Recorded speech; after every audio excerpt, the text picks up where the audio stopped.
Mafia king की queen 808 8 college. Ruhi ने सोच लिया था अब वो पता करके रहेगी।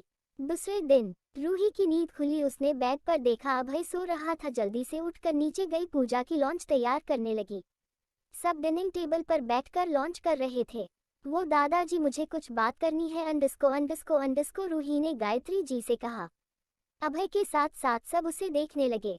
वो मुझे अपना कॉलेज ज्वाइन करना है अंडस्को रूही ने कहा। जरूरत नहीं है अंडस्को अभय ने तपाक से कह दिया। रूही का मन उदास हो गया क्योंकि उसे लगा अभय दादाजी के सामने माना नहीं करेगा, इसलिए उसने ये बात सबके सामने कही। क्यों जरूरत नहीं है अंडस्को दादाजी ने अपनी रौबदार आवाज में कहा। बेटा आप अपना कॉलेज कंप्लीट करिए, जैसे दिव्या है वैसे ही तुम भी हो अंडस्को दादी ने कहा।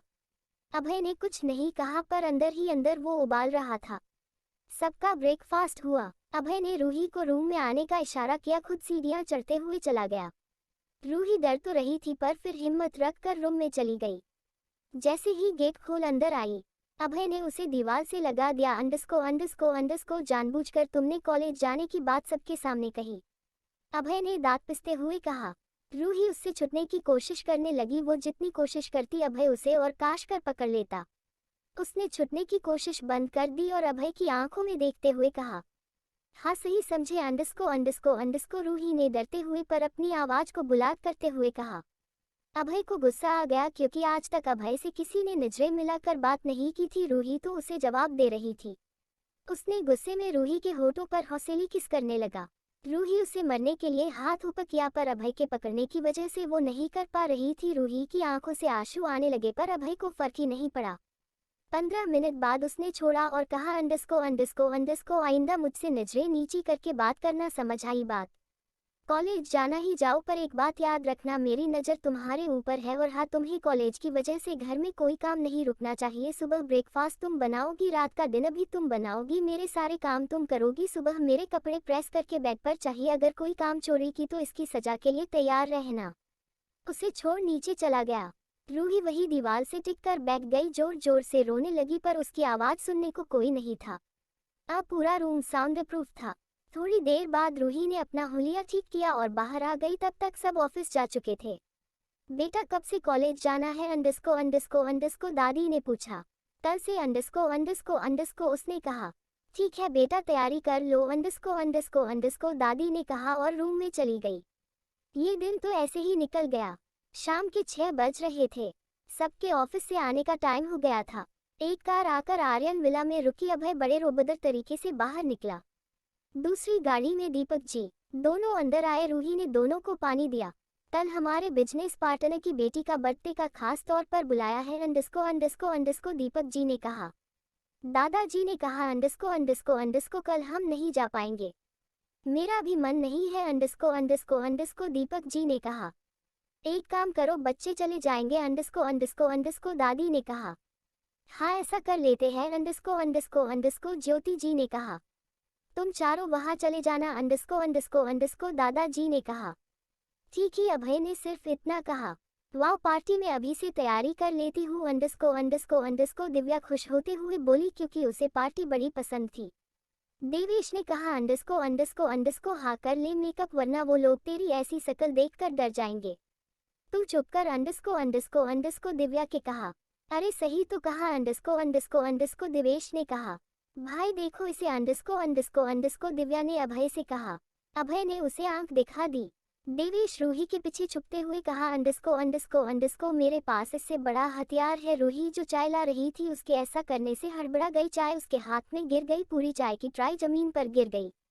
आह रूही की एक दबी सी आवाज निकल गई। सॉरी भाभी अंडस्को देवेश ने जल्दी से रूही का हाथ पकड़ा। अभय और बाकी सब भी आ गए। अभय ने रूही का हाथ देखा और खुद पकड़ कर कहा अंडस्को जल्दी बर्फ लाओ। एक नौकर बर्फ लेने चला गया। देवेश फर्स्ट एड बॉक्स में एंटीसेप्टिक क्रीम लेने चला गया। अभय रूही के हाथ में बर्फ लगते हुए बड़ा परेशान लग रहा था। उसके चेहरे पर रूही के लिए फिक्र रूही को भी देख रही थी। उसे अच्छा लग रहा था अभय उसकी केयर कर रहा है। आराम से नहीं चल सकती क्या अंडस्को अभय ने बर्फ लगाते हुए कहा और फिर देवेश की तरफ देखकर कहा अंडस्को तुम यहाँ वहाँ फुदकते रहते हो, बड़े हो गए हो छोटे। बच्चे नहीं हो जो हर बात पर कूदते रहो। देवेश उसकी सारी बातें नीचे मुड़ी किए हुए सुन रहा था। कोई बात नहीं, ज्यादा नहीं लगी है अंडस्को। रूही ने देवेश का चेहरा लटका देखा तो कहा, सॉरी भाभी, मेरी वजह से आपको लग गई अंडस्को। देवेश ने कहा, अरे जब पेशेंट का ऑपरेशन करते हो तो उसे सॉरी बोलते हो। सॉरी, मैंने आपको इतना बड़ा काट दे दिया अंडस्को। रूही ने मजाकिया लहजे में कहा।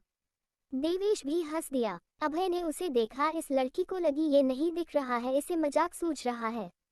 पर फिर भी भाभी सॉरी, अगर मैं मस्ती नहीं करता तो नहीं लगती आपको अंडस्को। देवेश के कहा, अरे आप मस्ती करते हो तो सबके चेहरे में स्माइल आ जाती है, वरना सब बोरिंग ही है अंडस्को। ये बात उसने अभय को देखकर कही। अभय उसे एक आईब्रो ऊपर करके देखा। सच्ची भाभी अंडस्को। देवेश ने कहा, हाँ अंडस्को रूही। और मैं अंडस्को। दिव्या भी बोली, अरे आप दोनों की वजह से इस घर में स्माइल आती है अंडस्को। रूही ने दोनों को प्यार से कहा। दोनों उसके आजू बाजू बैठ गए। अभय को वहां से इतना दूर कर दिया। अभय ने जब रूही और देवेश को पास में देखा, पता नहीं क्यों अच्छा नहीं लगा। फिर मन में कड़वाहट लाते हुए कहा, अंडस्को। लोगों को अपने जाल में कैसे फंसते हैं, कोई इससे सीखे। और ऊपर चला गया। दूसरे दिन आज रूही कॉलेज जाने वाली थी। सुबह रेडी होकर पूजा की किचन में नौकर को ब्रेकफास्ट बताया क्या बनेगा आज। फिर खुद अभय की कॉफी बनाई। कॉफी लेकर रूम में गई। अभय के कपड़े निकाले और वही टेबल पर रख दिया। प्रेस को निकलकर गर्म होने रख दिया। अभय को उठाने लगी। रूही अपनी मीठी सी आवाज में बोली, अंडस्को। सुनिए, उठ जाए।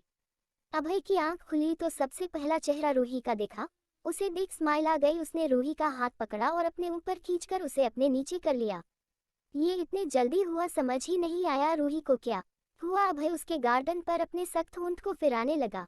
रूही उसे बस महसूस कर रही थी। जब भी अभय उसके करीब होता उसे एक सुकून मिलता जो उसे कहीं नहीं मिला। शायद इतना सब होने पर भी उसके दिल में अभय के लिए एक छोटा सा सॉफ्ट कॉर्नर बन गया था। उसकी केयर करना उसे अच्छा लगता है। जब वो डांटता है तो लगता है जैसे उसके पापा उसे डांट रहे हो। उसका हमेशा से सपना रहा है उसका होने वाला हमसफर ऐसा हो जो बिल्कुल उसके पापा की तरह केयर करे, फिक्र करे। अभय भी तो ऐसा है, पर क्या वजह है उसकी वो उसे तकलीफ देता है। यही सब सोच रही थी कि अभय ने उसे नेक पर काट दिया। आह, रूही की आवाज सुन अभय अपने होश में आया। उसे लगा वो सपना देख रहा था, इसलिए उसने उसे खींचा और किस किया, पर अब उसे यकीन हुआ ये सपना नहीं है। उसने जल्दी से रूही को छोड़ा और बेड पर से उठ गया और वॉशरूम चला गया। रूही ने उसे देखा, फिर बेड से उठ गई। प्रेस गर्म हो गया था। वो अभय की शर्ट प्रेस करने लगी। वैसे तो अभय के कपड़े धुलकर प्रेस करके रखते थे, पर अभय ने नौकर से मना कर दिया था।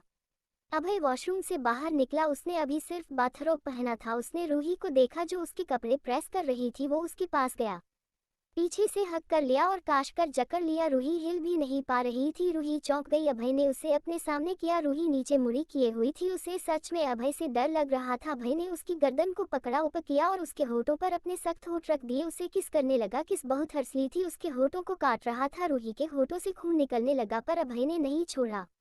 अभय ने प्रेस को उठाया और रूही की पीठ पर रख दिया। रूही ने एक प्लेन पिंक साड़ी पहनी थी। उसके ब्लाउज डीप गला था। अभय के प्रेस रखने से रूही छटपटने लगी, पर अभय ने नहीं छोड़ा। रूही चिल्ला भी नहीं पा रही थी क्योंकि अभय ने उसे किस कर रहा था। उसकी आंखों से आंसू गिरने लगे। 10 मिनट बाद उसने रूही की पीठ से प्रेस हटाया और रूही को छोड़ा दिया और वहां से जल्दी से वार्डरोब से कपड़े निकलकर दूसरे रूम में चला गया।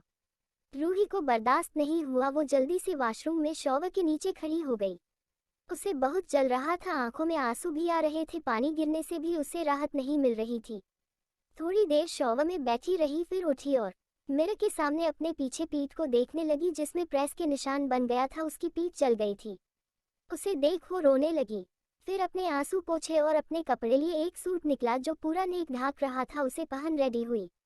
कपड़े पहनने में तकलीफ तो हो रही थी, पर फिर भी उसने पहन लिया और नीचे चली गई। सब नीचे डाइनिंग टेबल पर बैठकर इंतजार कर रहे थे। रूही नीचे आई, सब बैठे हुए थे। उसने सबको मुस्कुराकर गुड मॉर्निंग कहा। अभय भी था। उसने रूही को देखा और मन ही मन कहा, अंडस्को। इतने दर्द के बाद भी मुस्कुरा रही हो, क्या हो तुम? अभी और दर्द झेलना है। जब तक तुम खुद आकर अपनी सच्चाई नहीं बताती तब तक मेरे दोस्त का बदला पूरा नहीं होगा।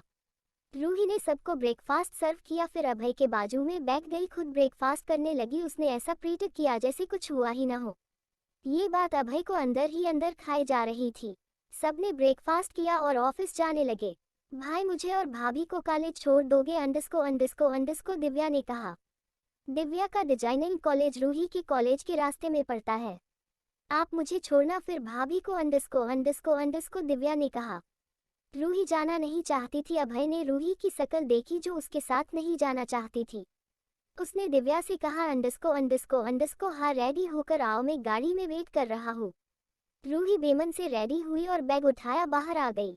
अभय गाड़ी की टेक लगाए खड़ा किसी से बात कर रहा था फोन पर। रूही ने उसे देखा देखती रह गई। ब्लैक पैंट ब्लैक कोट, आंखों में धूप का चश्मा है, डिसम लग रहा था, कोई लड़की देखे तो फ्लैट हो जाए।